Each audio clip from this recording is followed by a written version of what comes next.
Почитувани гледачи, ви посакувам добро утро и добро дојдовте во уште едно ново издание на 24 од Сесрце. Денеска е четврток, ден предвиден за откриени тајни. Верувам дека со нетрпение очекувате темата на која што денеска ќе разговараме и тајните кои што денеска заедно со доктор Жарко Костич ќе ви ги откриеме. Останете со нас и секако за многу кратко слушнете темата на која што денеска ќе разговараме.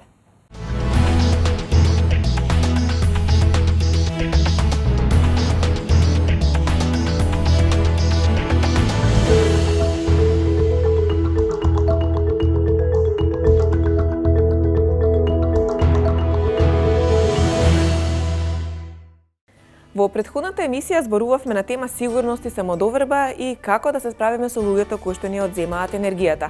И денеска продолжуваме и понатаму секако на оваа тема затоа што има прашања на кои што ви се потребни се уште одговори и на кои што секако дека доктор Жарко Костич сака да даде одговори и објаснување.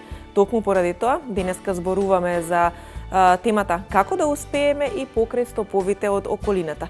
Доколку секако е ова од ваш интерес, останете на програмата на телевизија 24 Вести и гледајте денешната откриени тајни заедно со мене Сања Савеска и доктор Жарко Костич, генетички консултант од Сдруженијето на граѓани Помагам.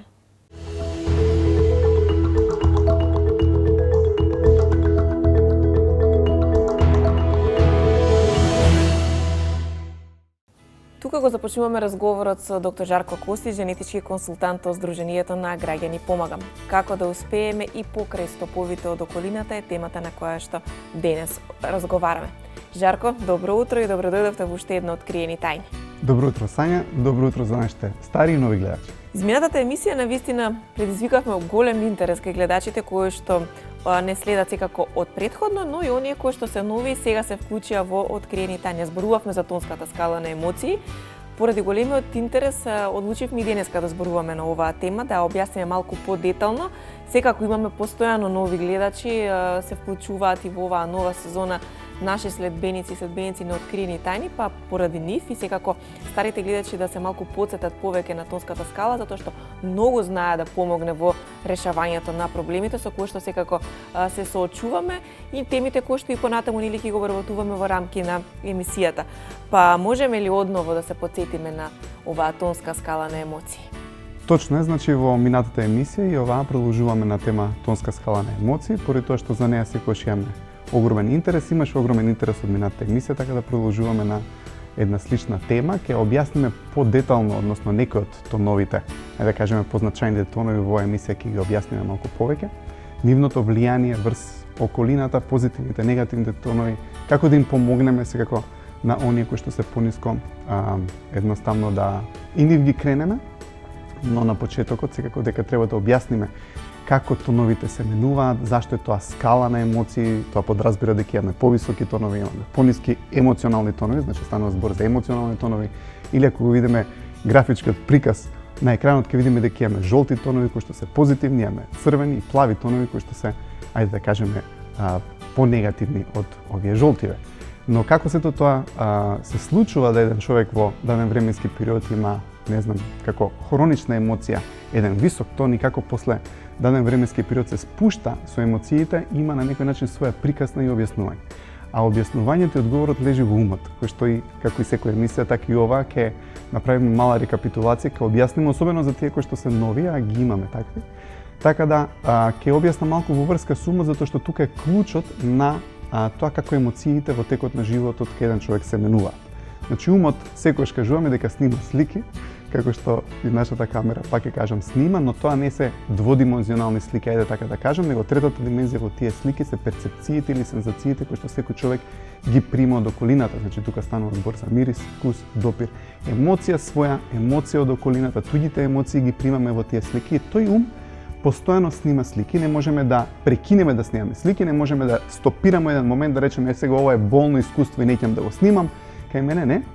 Во тој ум се снимаат и убави моменти, ама и неубави прилики од нашиот живот и рековме дека убавите моменти, позитивните работи во нашиот живот, пријатните случаи се снимаат во еден дел од умот кој што го нарекуваме аналитичен ум или свесен дел од умот, кој што со помош на тие податоци затоа што тие снимки, тие слики во нашиот ум се фактички податоци за постоењето, ги користиме како искуство, како сеќавање за да можеме да разрешиме проблеми во врска со иднината и опстанокот. Но за жал по овие болни искуства кои што ни се случуваат во нашиот живот, а тука станува збор за физички болни искуства, значи кога ќе паднеме, кога ќе се повредиме, кога сме оперирани, кога сме под анестезија, болката сама предизвикува намалување на свесноста, секогаш кога имаме физичка болка, свесноста ни се намалува и тоа предизвикува фактички тој аналитичен ум да се гаси, повеќе или помалку, и се вклучува подсвесниот, тоест ние во генетиката го нарекуваме реактивен ум, поради тоа што тој ги реактивира тие болни искуства во дадени моменти во иднината. Но она што е битно е да се каже дека тие болни сеќавања, пак ќе кажам физички болни и ментално, односно духовни болни искуства, тука се загубите, траумите, разочарувањата, неуспесите, не знам, близо ќе ни почине, ќе се раздвојат блиски луѓе кои што се сакали и така натаму, се тоа предизвикува исто така духовна или ментална траума и тие исто така како записи се снимаат во нашиот ум.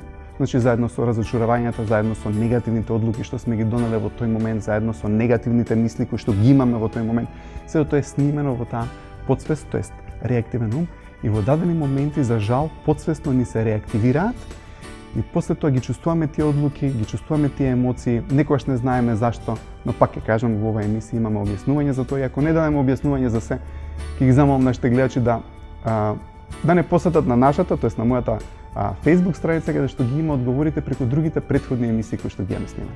Ја гледаме секако на Кајран од тонската скала на емоции, зборувате вие често за неа и можеме да приметиме дека има навистина голем број на емоции, иако ние можеби знаеме само некои емоции во нашиот живот и тоа се емоции кои што можеме да ги изброиме на прсти, но оваа тонска скала всушност има навистина голем број на емоции. Па може ли барем дел од нив да ни објасните и да ни ги кажете карактеристиките? Ако кажеме дека ние како духовни битија, како некоја енергија, како и да се дефинираме себе си, имаме потенцијал животен.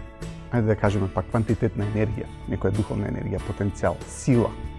Така таа сила, ние сме родени со даден потенцијал, даден капацитет. И не сите луѓе се родени со ист потенцијал, ист капацитет.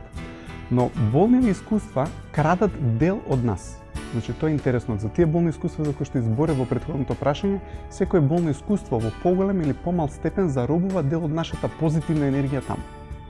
И се таа позитивна енергија се преиначува во негативна енергија. Тоест, ние имаме заробено позитивна енергија и таа позитивна енергија е одделена на некој начин од нас. И поради тоа што е одделена од нас, ние имаме помал потенцијал на позитивна енергија. Ајде така да кажем. Сега, колку повеќе имаме од нас, колку сме по-целовити, колку помалку трауми имаме добиено, гледате, толку повеќе сме високо на тонската скала и затоа ја често кажувам дека децата ако ги видите, ако претпоставиме дека иако и во детството има многу трауми, изборевме дека човекот добива, односно и самото неродено бебе кога е во утробата на мајката добива своји повреди, ако има такви, или ако мајката има негативни емоции, така натаму, дека тоа исто така се снима и кај самото неродено бебе, но можеме да кажеме дека има квантитативно помалку негативни искуства на собрано, отколку како што тече животот, па некаде на 40, 50, 60 години луѓето имаат повеќе собрано трауми во текот на животот. И ќе видиме дека емоциите во текот на животот почнуваат да се намалуваат, затоа и секогаш изборуваме. Но она што е интересно е дека сите ние сме имале ситуации кога сме биле многу високо на тонската скала.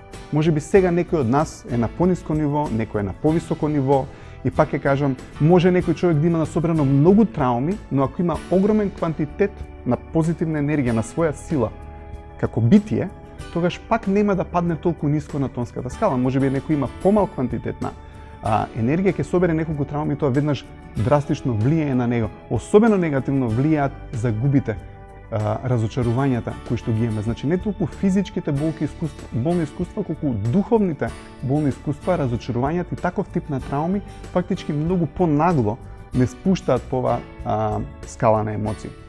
Но ако пак го видиме приказот на нашите екрани за тонската скала, наједноставно е да речеме дека имаме жолти тонови и кои што колку се повисоко тие жолти тонови имаат поголем капацитет, поголем потенцијал, поголема сила да ги надминат животните препреки. Па ќе видиме дека горе е спокојство на суштествувањето, па како ќе се спуштиме понадоле се постулати. Постулатите се фактички цели во врска со работите кои што сакаме да ги оствариме. Колку сме високо кога размислуваме за иднината, за целите, ентузијастично се разговараме, можеби со останатите дел од тимот ако сме во група или со сопругата, сопружникот, пријателот, кој да е, во врска со некои планови и цели, колку знаеме да бидеме високо со тие емоции кога збориме за тие цели и планови. После тоа доаѓаат игри. Колку интересно кога ќе ја земеме некоја цел да ја гледаме како игра, како некое остварување, кога ќе се вложиме во неј, колку интересно ако стварно ја направиме да биде на тој начин, како една игра. И колку сме високо по тонската скала. Може имате колектив кој што има супер менеджмент каде што работите, остварувањето на целите ги прават преку игри. И колку интересно им е на луѓето да се впуштат во остварување на тие цели, задачи, достигнувања и така натаму ако ги гледат преку игра. Акцијата е феноменален тон. И ако има нешто кое што отсликува нашата намера, тоа е акцијата. Фактички ја би рекол изборевме за остварување на целите, дека една од целните точки како да ги оствариме целите е дека мораме се впуштиме во акција.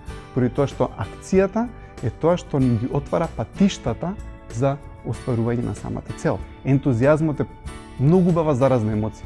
Ако сте биле со некој кој што е ентузијастичен, ќе видите како неговиот ентузијазам знае да ве понесе вас. Гледате, ентузијазмот исто така прекрасна емоција. А тоа е малку ќе видите и естетика. Естетика е убавина. Секогаш кога ќе видиме нешто што е убаво, без разлика дали убаво духовно битие, убаво облечен човек, ќе отидете на некој концерт, имате естетика, музика, однаш излагате одушевени од таму, затоа што естетиката е многу убава бранова должина која што многу благопријатно влие на нас како духовно битие. Гледате, после тоа, како паѓаат тоновите, имаме конзерватизам. Она што треба да го сватиме дека како се намалуваме по тонската скала, тоа само значи дека човекот нас собира малку повеќе порази во играта на животот. И гледате, стануваме малку попредпазливи. И кога имате некој човек кој што е на тон конзерватизам, тој станува малку попредпазлив. Гледате, ако му дојдете на тој човек со премногу ентузијазам, го плашите. Поради тоа што тоа е премногу за него, премногу простор. Премногу он верува во интуитивно во работите. Гледате, ентузијазмот ги отвара вратите и патиштата едноставно знаејќи. Немате план, немате решение, едноставно ентузијазмот го креира тоа. Но како ќе паднеме на конзерватизам, луѓето стануваат малку попрактични, сакаат попрактично да ги решат работите, и не дека има нешто погрешно во практичноста, но сакам да го доловам тонот конзерватизам е дека е некој на кој што мора да му објасните многу. Мора да му дадете факти, многу мора да разговарате со него. Гледате, за разлика од тоа, ентузијазмот едноставно ќе му дадете идеја, таа вибрира идеја со неговиот тон и тој ја прифаќа и тргате. Конзерватизмот морате малку да му го доловите тоа на со поголем квантитет на комуникација, без нагли ризици, без премногу ризик, затоа што гледате тој тон веќе загубил и поради тоа нема да прифати голем ризик, ќе биде со помал ризик, да е све сигурно, да е проверено, и ако му го презентирате на тој начин, ќе го добиете него како сојузник. Гледате, после тоа како се спуштаме под конзерватизам, има други тонови, ќе дојдете на досада. Досада е еден тон со кој што не сакаме многу да бидеме обкружени, особено ако сте вие на повисоките тонови, затоа што сакате да мотивирате некој кој што на досада кидаме ќе гледаме филм, кидаме ќе направиме нешто, вие сте полетни, ентузијастични, едно што ќе рече едноставно не можам сега. И го чувствувате стопот. Гледате како се спуштаме надоле по тонската скала. Работите стануваат подсврсти, посолидни, поматеријални. Гледате, кога кажеме дека високо на тонската скала го имате во суштина духовното битие. Гледате, имате духовност, имате воздушесност.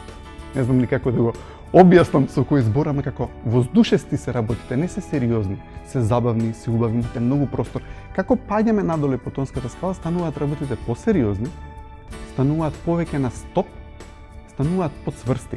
Гледате, тонот досада е многу интересен тон да го илустрираме тоа, затоа што во досада наидувате на некој кој што на досада на стоп. Сакате да го мотивирате да направите било што, ќе сватите дека е како малку потежок камен, да можете да го мотивирате кон некоја конструктивна и убава цел. И гледате, од црвениве тонови надоле, веќе почнуваат, ајде да кажам, деструктивните тонови, односно тоновите кои што тоа се емоции снимени во нашиот реактивно. Гледате, тоа не сме ние. Значи, сите овие црвени и плави тонови се тоновите на болката, загубите, траумите кои што ги имаме собрано во нас. И тоа се емоции кои што ни се реактивирани во дадени моменти, пак ќе кажам, нашето болно искуство. Кога ќе дојдете на црвените тонови, имате тонови како што е антагонизам, како што е лутина. Ќе се обидете да разговарате со лут човек и ќе видите колку е солиден и цврст. Едноставно со лутиот човек не можете да се разберете у тој момент. што и да кажете, не можете да се разберете барем у тој момент со човекот кој што е на лутина. А она што е интересно, зашто не можеме да се разбереме со ваквиот човек? Затоа што тонот лутина е тон кој што прави за 180 степени промена на реалноста. Кога е среќен и расположен ве сака, во моментот кога ќе го налутите, вика не те сакам. Гледате, имате целосно контрафакти. Гледа лутина целосно различно од тоа што го гледа жолтиот тон. Реалноста се менува.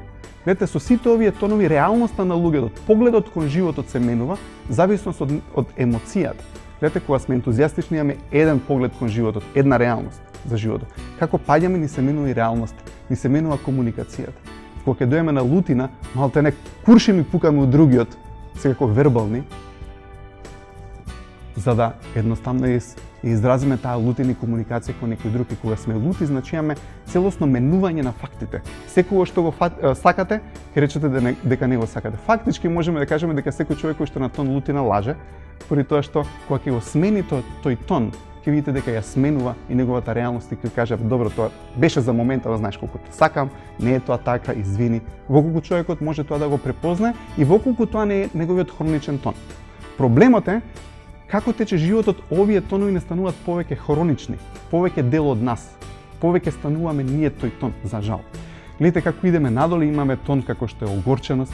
Огорченост исто така е негативен тон, каде што некој што ви е огорчен, може да ви изрази таа огорченост или може да не ви изрази огорченоста, но огорченоста значи дека нешто сте направиле лошо, што тој мисли дека е лошо, или сте го навредиле, ама во некој случај и нема да ви го каже тоа, ама ќе го сетите. Ќе дојдете до него, едноставно не ви збори, ви е малку лут, ама не е така отворено лут како човек што е на лутина, ама гледате дека нешто не е во ред, сакате да знаете што е, ама обично нема да комуницира на тој тон, ама ќе се почувствувате дека сте криви поради нешто што сте го направиле, заради тоа што човекот е огорчен, чувствува горчина во врска со работите кои што вие сте ги направили така натаму. Страв, интересен тон под него. Ќе видите дека луѓето кои што се во страв секогаш бараат во околината некаква опасност. Каде тој им го налага самиот тон. Не ги бараат можностите, слободите, потенцијалот за успех, него прво нешто што гледа во околината е страв е што е тоа што ќе ме нападне. Кои се работите од кои што треба да се заштитам. Гледате, имате една раштрканост. Гледате, тоновите многу интересно, нема да имаме време овдека да доловиме се, но секако сите гледачи кои што нам гледат да исконтактираат со мене воколку сакаат повеќе податоци, затоа што може да ги препознаете овие тонови на различни начини. Гледате, човекот кој што е во страв гледа со очите постојано на околу шара на некој начин, поради тоа што ги бара сите тие опасности кои што се наоѓаат околу него, и ако сте со човек кој што е во страв, едноставно на некој начин заразно делува тој и врз вас, последен момент ќе се испаничите и вие не знаете што вие. Знаете затоа што тоновите влијаат врз нас. Сте виделе некојаш ако сте околу некој човек кој што му е непријатно или се срами, вие ќе станете срамежливи последен период. Така и со овие останативе тонови. Како паѓаме подоле по тонската скала, секако имаме тоновите на тага, недостоен, самопонижување, жртва. Ќе видите некој кој што е жртва, многу често луѓе ќе кажат, знаете, правата работи кои што секогаш се во интерес за другите, ама никогаш не се огледат својот интерес. И тоа не значи дека и да бидам појасен. Прават штетни работи на себе, на некој начин да станат некогаш жртва за другите, поради тоа што ќе видите имате над нив тонот е недостоен и само понижување. Видите, тука човекот више прекинува себе си да се цени, а над овие тонови од доброволување. Фактички не дека на некој начин им помага на тие тонови околу него, него сака да ги одоброволи, поради тоа што тие тонови пак почнуваат да гледат опасност во другите луѓе околу нив. Пак ќе кажам, тоа е се нереална опасност, поради тоа што е снимки се тоа од нашата подсвест, од реактивниот ум, на некој чуден начин ги поистоветуваме околностите сега, кога сме во дадена ситуација со нешто што се случило од минатото, но пак ќе кажам подсвесно, и поради тоа што мислат дека има страв или опасност во околината, се обидуваат да ги одоброволат другите, на тој начин почнуваат да се чувствуваат недостојни самите тие, се само понижуваат и почнуваат да се жртвуваат секогаш за некој, но ќе видиме дека вие тоа од нив не го барате воопшто, нит па го сакате, нит па ви помагаат на таков начин. И оно што е интересно е, пак ќе кажам, како паѓаме по емоциите, по оваа скала на емоции, она што се случува, ни се намалува комуникацијата, ни се намалува живоста, во нас, особено овие ниски плави тонови, имате чувство дека морате да им помогнете, поради тоа што гледате да кидат надоле, во пропаста, во умирањето на некој начин. Ова е всушност деградација на човековиот дух. Намалувањето на тонот, на собирањето на болката предизвикува деградација на човековиот дух и ум, и фактички, како паѓаме надоле, доаѓаме до тонот на апатија, умирање. Апатија значи безживотност. Ќе видите дека во таквите луѓе фактички немаат никаква иднина, немаат никаква светлост во нив, се е лошо. Она што е интересно, се обидувате да им помогнете поради тоа што човечки е едноставно да им придете за да им даете живот. Вие сакате да вбризгате живот во тие луѓе. Но исто што е за жал и интересно и сигурен сум дека гледачите имале такво искуство, е тешко да им се помогне на тие луѓе поради тоа што на некој начин ви пружаат рака, но кога ќе сакате да им помогнете, вратата за помош е затворена. И често пати не успеваме, но секако дека има начин како да им се помогне и на тие луѓе. И пак ќе кажам, во колку имаме или нашите гледачи имаат успеси, обидувајќи се да им помогнат на таквите луѓе или на својата околина, секако да ми сконтактираат за повеќе податоци. Жарко, секој пат кога вие зборувате за тонската скала на емоции, кога ги објаснувате сите овие тонови, навистина е интересно да се слуша одново и одново, затоа што се учат навистина голем број работи. Препознаваме можеби луѓе од нашата околина кои што се обоени во овие различни тонови. Но кога ќе погледнеме на тонската скала на емоции, можеби тон кој што ни задава најмногу проблеми е тонот кој што се наоѓа доста ниско, можам да кажам, на тонската скала, тонот на скриено непријателство. Како да ги препознаеме луѓето со скриено непријателство? Кои се карактеристиките на овој тон? Да, ако пак ќе кажеме, од црвените тонови надоле се тонови кои што се деструктивни емоции, кои што се деструктивни, пак ќе кажам, тоа не се наши емоции. Секој кој што ќе се најде во вакви ситуации долго време, тој се поистоветува дека е тоа. Но вистински, секој од нас, она што е високо на тонската скала. Тоа сме вистинските ние. Можеби некојаш сте имале ситуација, ќе видите некој човек како пропаѓа, како се разочарува, како можеби не секогаш е тоа поврзано исклучиво со староста, но многу пати е, поради тоа што како старееме, пак ќе кажам, собираме болни искуства и ќе видите некој човек кој што сте го знаеле пред 5 години, но му се случило во тие 5 години толку трагедии да едноставно кога зборите со тој човек како духот веќе да не е таму. Знаете, не е тој човек тој. Знаете, имате нешто друго што е таму. Некој автоматизам, некој роботизам, некои емоции кои што воопшто не се тоа што вие се сеќавате дека бил тој човек. Така да тој човек е она на кој што ние сме се сеќавале дека е. И пак ќе кажем, има начин како луѓето се вратат во таа состојба. Сега, овој тон за кој што ти спомна, скриено непријателство, е тон кој што е, ајде да кажем, поопасен. Очигледно е кога имаме некој човек кој што е налутина, затоа што знаеме дека во тој момент барем не е непријателски или антагонистичен кон нас. Гледате, имате антагонизам, лутина, непријателство, болка. Такви тонови знаеме дека ни се, барем пак ќе кажем, ајде, тој момент негативно настроени кон нас. Но колку често сме имале ситуации кога сме се разочарале во некого, кога сме имале некој пријател кој што бил скоро, не знам, долго време околу нас и на крај ќе сватиме дека фактички долго време работел против нас. Колку често сме се фатиле во ситуации кога ќе се изненадиме од некој на кој што сме му верувале толку многу, а ќе сватите на крај дека ве изневерил или дека работел позади вашиот грб. И ако ја видиме сликата на тонот скриено непријателство, ќе видите дека има една насмевка, но во другата рака има нож. И тој нож ќе биде забоден во грбот, поради тоа што ќе биде забоден во моментот кога нема да гледаме.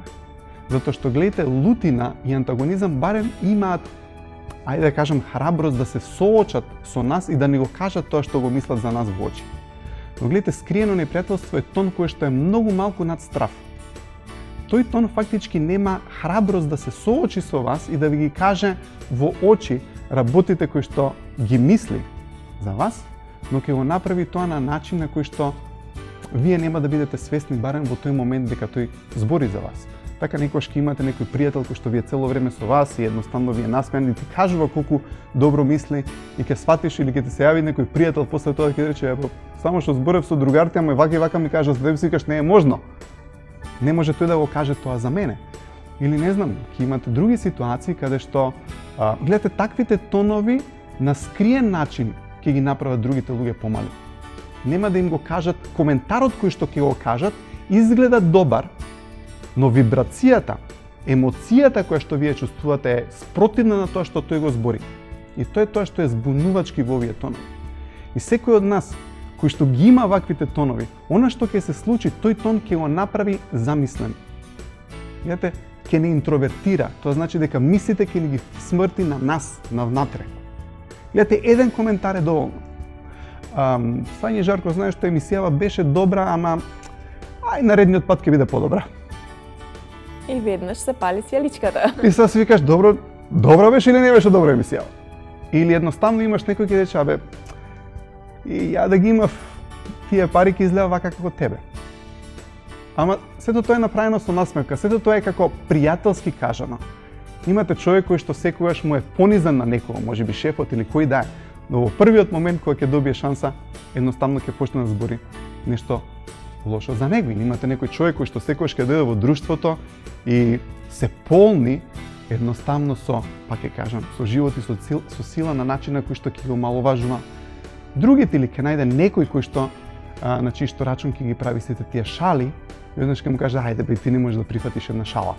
Па се секој од нас треба, гледа како си, не знаеш да се нашалиш. Ама никогаш ќе видите дека тој човек не сака да му е шалата на негова сметка направена. Гледате ли некој кој што ќе ви ги поткопа надежите, вие ќе му кажете нешто ентузијастично, нешто добро, и однаш после муабетот со таквиот човек не се чувствуваш убаво. Не знаеш зашто, ама чувствуваш дека едноставно не се чувствуваш убаво. Така или не знам, имате некојаш манифестација или слава или нешто каде што ќе ви дојдат луѓе и мажот ќе каже на жената, молам, значи не збори за тоа што ти го кажав, значи дајте молам пред луѓе, стварно ме срамиш. И однаш на женава ќе излета баш тоа што не ќе мажот да го каже, и однаш мажот се чувствува, знаеш, баш како некој да му забил нож во грбот. И едноставно се тоа начини на кои што луѓето се обидуваат да делуваат негативно на нас, но под превезот на пријателството, на смевката, во наш најдобар интерес, но во суштина е пак редуцирање на тоа што сме ние, поради тоа што едноставно се нема храброст да се кажат сите тие работи во очи или во лице. И сигурен сум дека не само што има поединци, ќе имаме и такви друштва. Може би некој сме били во ситуација каде што ќе имате друштво на луѓе и едноставно се оговари или се збори против тој кој што не е во друштвото во тој момент. И има една интересна манифестација, никој не ќе прв да се отиде во тоа друштво, зашто знае дека наредно нешто за кое што ќе се збори ќе биде за тој кој што се отиде. Така да гледате, имате и цел таков тон на група која што може да биде. И едноставно ќе дојдете некаде во некој колектив и не се чувствувате убаво поради тоа што се чувствуваат или се прават такви разговори, едноставно емоцијата не е добра. Така да тоа е тон, пак ќе кажам, кој што пак е намалување на човечкиот дух до момент каде што човекот е фактички во страв од околината и начинот како да ја повреди околината е скриен, и затоа се вика скриено непријателство, поради тоа што е маскирано преку, пак ќе кажам, превозот на насмевката и пријателството, но во суштина, како и што видовме, ножот е спремен да се зарие во грбот. Но како и во претходните емисии, решението, пак ќе кажам, не е да им се љутиме на ваквите луѓе, едноставно треба да ги разбереме. Треба да разбереме за што станува збор, треба да разбереме како се намалуваат нивните емоции, затоа што никогаш кога ќе се бориме против нештото, пак ќе кажам, не е решение. И во оваа емисија ќе дадеме начин како да ги разбереме тие луѓе, како да комуницираме со нив, како да успееме наспроти нив, поради тоа што, гледате, секој еден од нас може да се најде во ваквите тонови. Проблемот е кога хронично ќе почнеме да бидеме во таквите тонови. Мислам дека нема човек кој што во еден или друг момент не паднал на некој од овие тонови, но пак ќе кажам, идејата е да сме само, да кажеме за момент таму, за да се вратиме на нашиот првообичен и хроничен тон. Проблемот е, пак ќе кажам, кога луѓето хронично почнуваат да ги имаат емоции.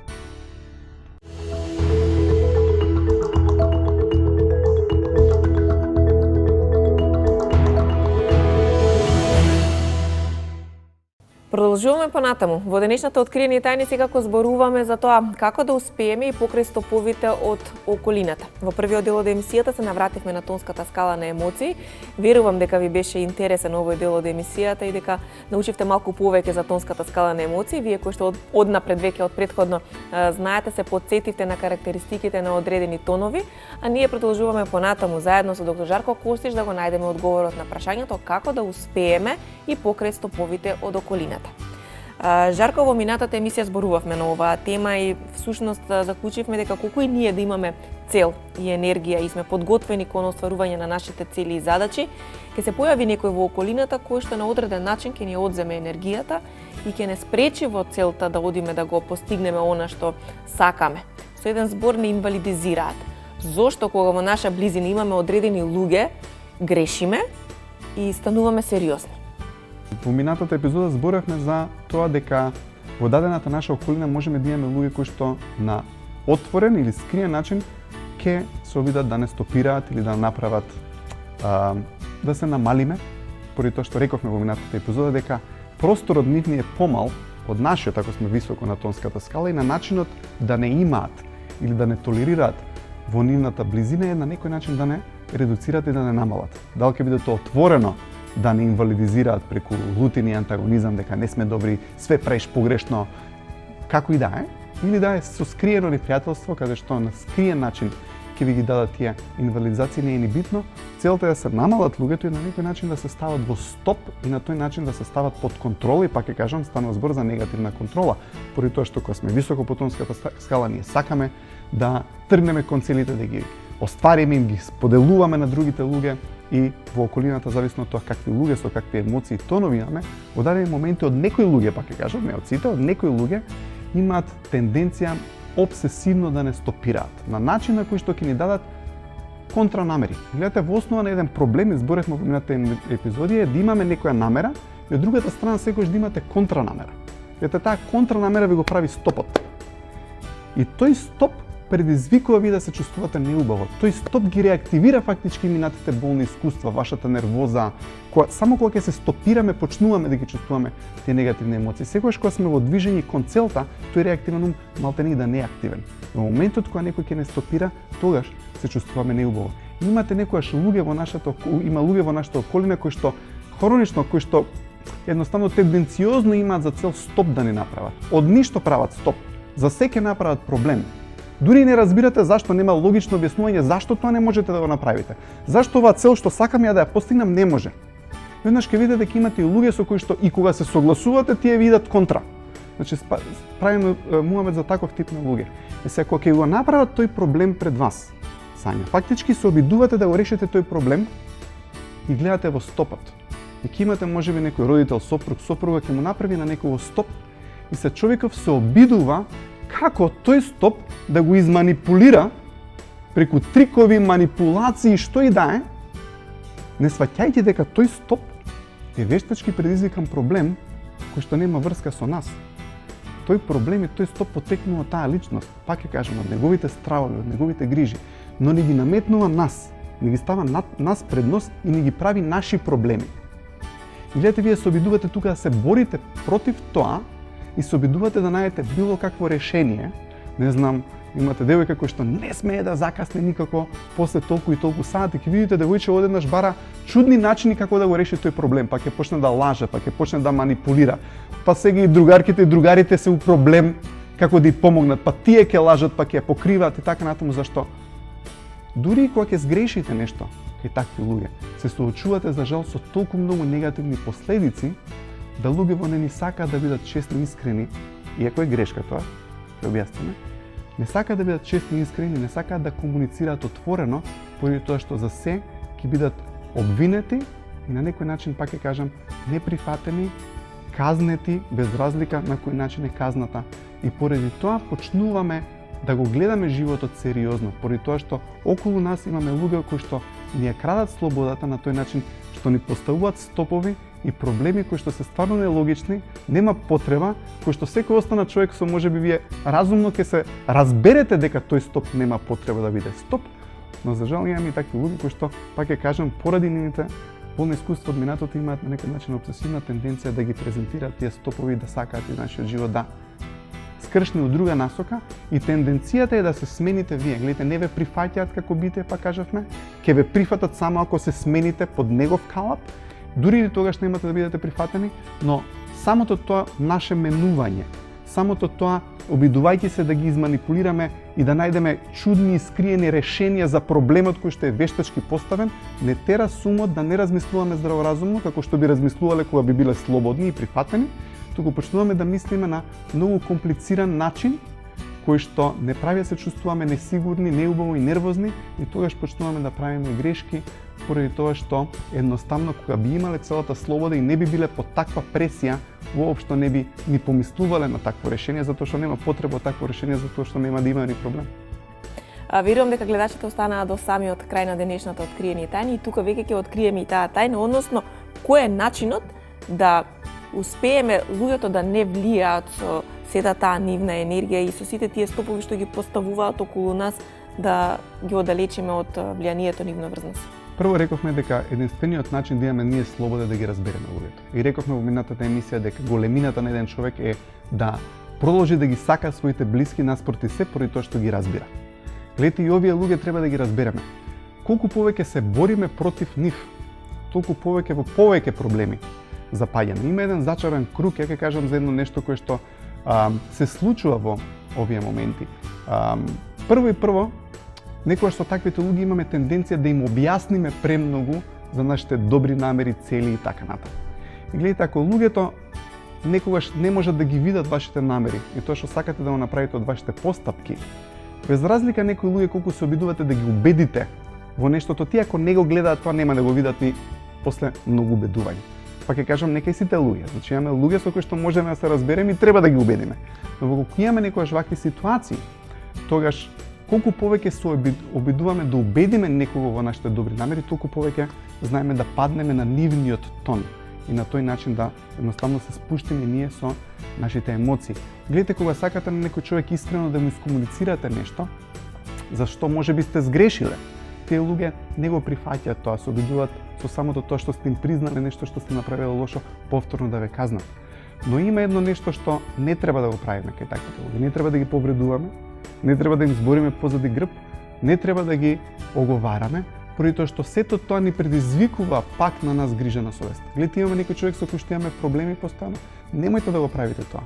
Затоа што се нешто што му го правиме лошо на таквиот човек, оговарањата, лажењето, манипулацијата на тој човек. А гледате, имаме тенденција тоа да го правиме затоа што се обидуваме да решиме проблем. Затоа и викаме зачаран круг.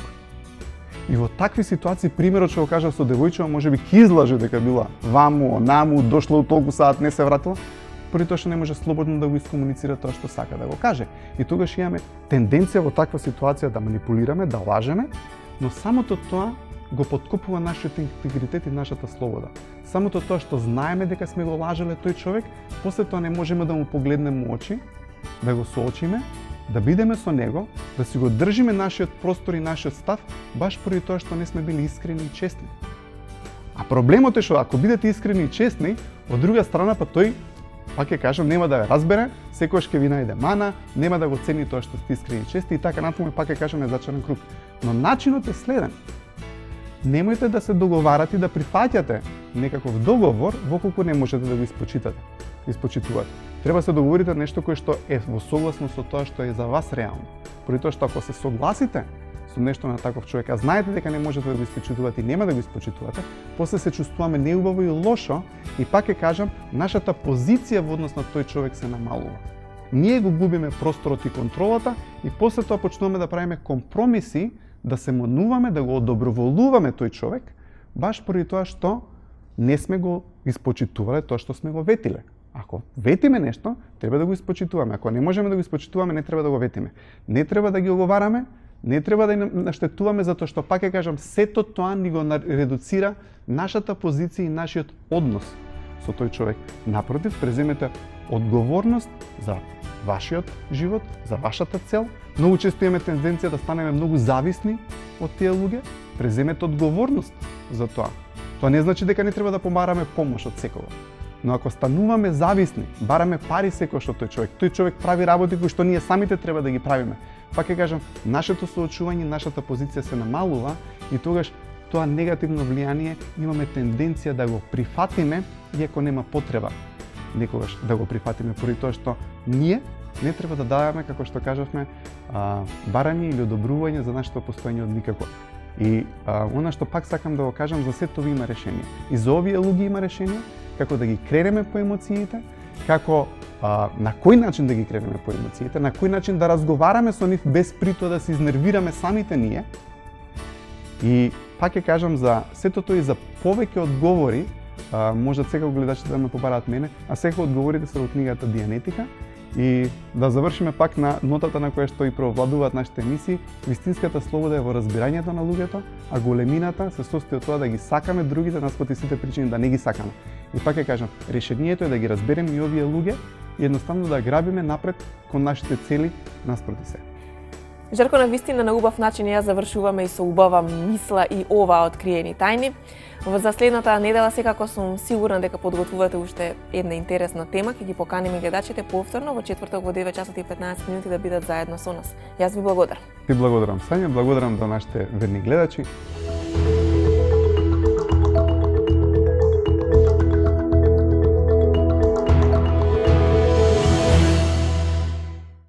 Ви благодарам за вниманието со кое што ова утро не следевте. Верувам дека бевме интересни и го задржавме вашето внимание.